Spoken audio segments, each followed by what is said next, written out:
Maranatha. ಇಂದು 21 June 2026.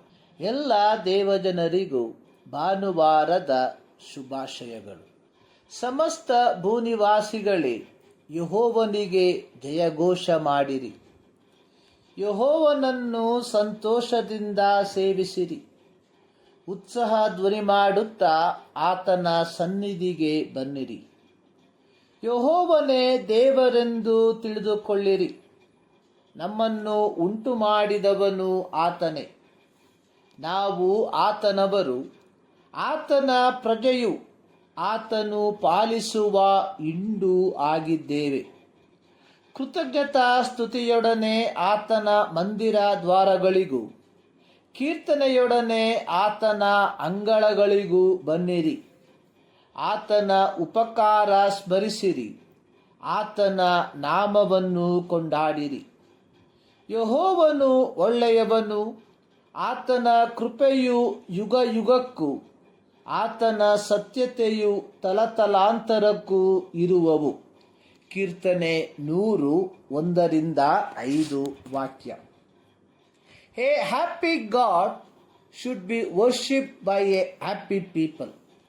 ಸಂತುಷ್ಟನಾದ ದೇವರನ್ನು ಸಂತುಷ್ಟರಾದ ಜನರೇ ಆರಾಧಿಸಬೇಕು.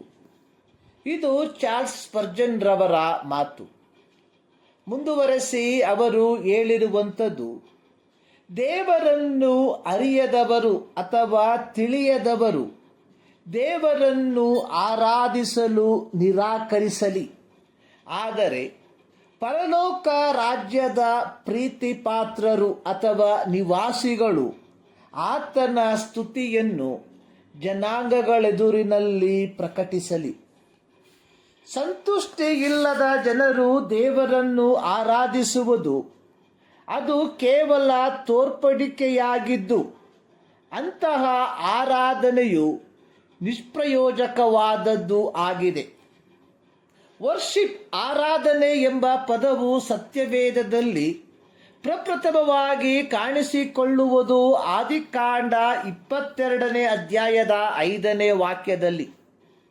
ಅಬ್ರಹಾಮನು ತನ್ನ ಸೇವಕರಿಗೆ, ನೀವು ಇಲ್ಲೇ ಕತ್ತೆಯ ಬಳಿಯಲ್ಲಿರ್ರಿ, ನಾನು ನನ್ನ ಮಗನು ಅಲ್ಲಿಗೆ ಹೋಗಿ ದೇವಾರಾಧನೆ ಮಾಡಿಕೊಂಡು ನಿಮ್ಮ ಬಳಿಗೆ ಬರುತ್ತೇವೆ. ಇಬ್ರಿಯ ಭಾಷೆಯಲ್ಲಿ ಆರಾಧನೆ ಎಂಬ ಪದಕ್ಕೆ ಬಳಸಿರುವ ಪದ ಶಖ, ಅರ್ಥ ಬಾಗಿ ನಮಸ್ಕರಿಸುವುದು, ಸಾಷ್ಟಾಂಗ ನಮಸ್ಕಾರ ಮಾಡುವುದು. ಆದಿಕಾಂಡ 18ನೇ ಅಧ್ಯಾಯದ 1-3 ವಾಕ್ಯಗಳಲ್ಲಿ ನಾವು ನೋಡುವಾಗ, ಅಬ್ರಹಾಮನು ಮಧ್ಯಾಹ್ನದಲ್ಲಿ ಮಮ್ರೆ ತೋಪಿನ ತನ್ನ ಗುಡಾರದ ಬಾಗಿಲಲ್ಲಿ ಕೂತಿರುವಾಗ ಯೆಹೋವನು ಅವನಿಗೆ ದರ್ಶನ ಕೊಟ್ಟನು. ಹೇಗೆಂದರೆ, ಅಬ್ರಹಾಮನು ಕಣ್ಣೆತ್ತಿ ನೋಡಲು ಅವನ ಎದುರಿನಲ್ಲಿ ಯಾರೋ 3 ಮಂದಿ ಪುರುಷರು ನಿಂತಿದ್ದರು.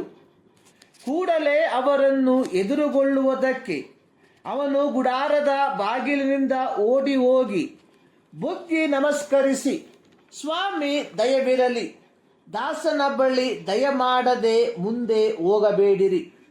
ಅಬ್ರಹಾಮನು ತನ್ನ ಮುಂದೆ ನಿಂತಿರುವಂಥದ್ದು ಯೆಹೋವನೆಂಬುದು ತಿಳಿಯದೆ ಅವರು ಆಗಂತುಕರೆಂದು ನೆನೆಸಿ ಅಥವಾ ದಾರಿಹೋಕರೆಂದು ನೆನೆಸಿ, ಶ್ರೀಮಂತನೂ ಪ್ರಭಾವಶಾಲಿಯೂ ಆಗಿದ್ದ ಅಬ್ರಹಾಮನು ತನ್ನ ಶ್ರೀಮಂತಿಕೆಯನ್ನು ಬದಿಗೊತ್ತಿ ತನ್ನ ಮುಂದೆ ನಿಂತಿದ್ದ ಅಪರಿಚಿತರಿಗೆ ಬೊಗ್ಗಿ ನಮಸ್ಕರಿಸಿ ಅವರಿಗೋಸ್ಕರ ಆತಿಥ್ಯವನ್ನು ಸಿದ್ಧಪಡಿಸಿದರು. ಬೊಗ್ಗಿ ನಮಸ್ಕರಿಸುವುದು ಅಂದರೆ ವಿನಮ್ರತೆಯನ್ನು ಪ್ರದರ್ಶಿಸುವಂಥದ್ದಾಗಿದೆ. ಆದಿಕಾಂಡ 22ನೇ ಅಧ್ಯಾಯದಲ್ಲಿ ನಾವು ನೋಡಿದಂಥದ್ದು, ಯೆಹೋವನು ಅಬ್ರಹಾಮನಿಗೆ, ನಿನಗೆ ಪ್ರಿಯನಾಗಿರುವ ಒಬ್ಬನೇ ಮಗನಾದ ಇಸಾಕನನ್ನು ತೆಗೆದುಕೊಂಡು ಮೋರಿಯ ದೇಶಕ್ಕೆ ಹೋಗಿ ಅಲ್ಲಿ ಅವನನ್ನು ನಾನು ಹೇಳುವ ಒಂದು ಬೆಟ್ಟದ ಮೇಲೆ ಸರ್ವಾಂಗ ಹೋಮವಾಗಿ ಅರ್ಪಿಸಬೇಕು ಅನ್ನಲು ಅಬ್ರಹಾಮನು ಯಜ್ಞಕ್ಕೆ ಬೇಕಾದ ಕಟ್ಟಿಗೆಯನ್ನು ಸಿದ್ಧಪಡಿಸಿ ತನ್ನ ಮಗನಾದ ಇಸಾಕನನ್ನು ಕರೆದುಕೊಂಡು ದೇವರು ಹೇಳಿದ ಸ್ಥಳಕ್ಕೆ ಹೊರಟನು. ಆದಿಕಾಂಡ 22:2-3. ಅಬ್ರಹಾಮನು ದೇವಾರಾಧನೆಯ ಮೊದಲನೆಯ ಮೆಟ್ಟಿಲಾದ ವಿಧೇಯತೆಗೆ ಅನುಸಾರವಾಗಿ ಹೊರಟನು. ಆರಾಧನೆಯ ಮೊದಲನೆಯ ಮೆಟ್ಟಿಲು ವಿಧೇಯತೆ. ಎರಡನೇದಾಗಿ ಅಬ್ರಹಾಮನು ಯಜ್ಞವೇದಿಯನ್ನು ಕಟ್ಟಿ ಕಟ್ಟಿಗೆಯನ್ನು ಅದರ ಮೇಲೆ ಜೋಡಿಸಿ ತನ್ನ ಮಗನಾದ ಇಸಾಕನ ಕೈಕಾಲುಗಳನ್ನು ಬಿಗಿದು ಅವನನ್ನು ಯಜ್ಞವೇದಿಯ ಮೇಲಿರಿಸಿದನು. ಆರಾಧನೆಯ ಎರಡನೆಯ ಮೆಟ್ಟಿಲು ಪ್ರಿಯವಾದದ್ದನ್ನು, ಅಮೂಲ್ಯವಾದದ್ದನ್ನು, ಅತ್ಯಂತ ಬೆಲೆ ಬಾಳುವಂಥದ್ದನ್ನು ಅರ್ಪಿಸುವಂಥದ್ದು.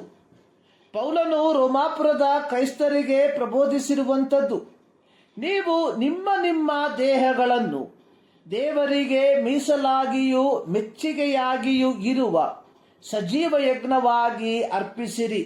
ರೋಮಾಪತ್ರಿಕೆ 12:1.